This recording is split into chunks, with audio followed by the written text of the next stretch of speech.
విధియ నాడు బ్రహ్మజ్ఞానం కలిగినటువంటి పండితులకి ఎవరికైనా వస్త్రాలు అన్నాన్ని దానం చేస్తే వాళ్ళ ఇంట్లో సరస్వతి తాండవిస్తుంది. ఎప్పుడు?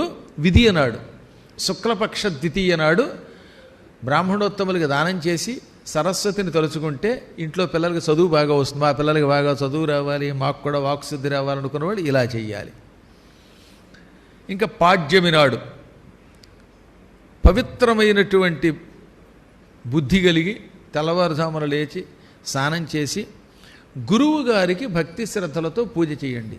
పాడ్యమి నాడు గురు పూజ చేస్తే ఇంకా వాడికి రానిది లేదు, యోగ విద్యను కూడా పొందగలుగుతాడు, మహాద్భుతమైన జ్ఞానమును పొందుతాడు, పరబ్రహ్మ అవుతాడు.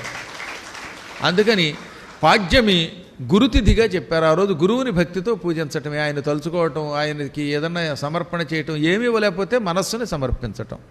అప్పుడు ఏమవుతుంది? యోగజ్ఞానం, బ్రహ్మజ్ఞానం, పరబ్రహ్మజ్ఞానం పొందుతాడు. దానివల్ల ఏమవుతుంది?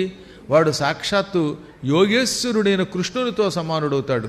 ఈ ప్రపంచంలో ఇద్దరే యోగేశ్వరులు ఉన్నారు, ఒకడు కృష్ణుడు, ఇంకోడు శివుడు. శివుడికి యోగేశ్వరుడని పేరు, యోగాభ్యాస తత్పరుడు కనుక. సాక్షాత్తు కృష్ణుడు కూడా యోగేశ్వరుడే. ఈ ఇద్దరూ తప్ప మరొకరెవరూ కూడా సంపూర్ణ యోగేశ్వరులు కారు. ఆ ఇద్దరి తర్వాతే ఎవరైనా, వాళ్ళ వల్ల తెలుసుకోవలసిందే. ఈ గురుభక్తి వల్ల, పాడ్యమి నాడు గురువుని భక్తితో సేవించడం వల్ల గురువులో శక్తి లేకపోయినా, మళ్ళీ ఆ మాట చెప్తున్నాడండోయ్, మీ గురువుగారిలో శక్తి లేకపోవచ్చు, ఆయన పెద్ద పండితుడు కాకపోవచ్చు, గొప్పవాడు కాకపోవచ్చు, కానీ నీ గురుభక్తి గొప్పది గనక, పాడ్యమి నాడు ఆయన్ని పూజించావు గనక, ఆయన పాదాల నీళ్లు నెత్తిమీద చల్లుకున్నావు గనక, లేదా పాదధూళి నెత్తిమీద వేసుకున్నావు గనక, యథాశక్తి దానం చేసావు గనక నీవే యోగేశ్వరుడు అవుతావు. అందువల్ల యోగేశ్వరుడైనటువంటి వాడు ఇక భూమి మీదకి తిరిగి రాడు.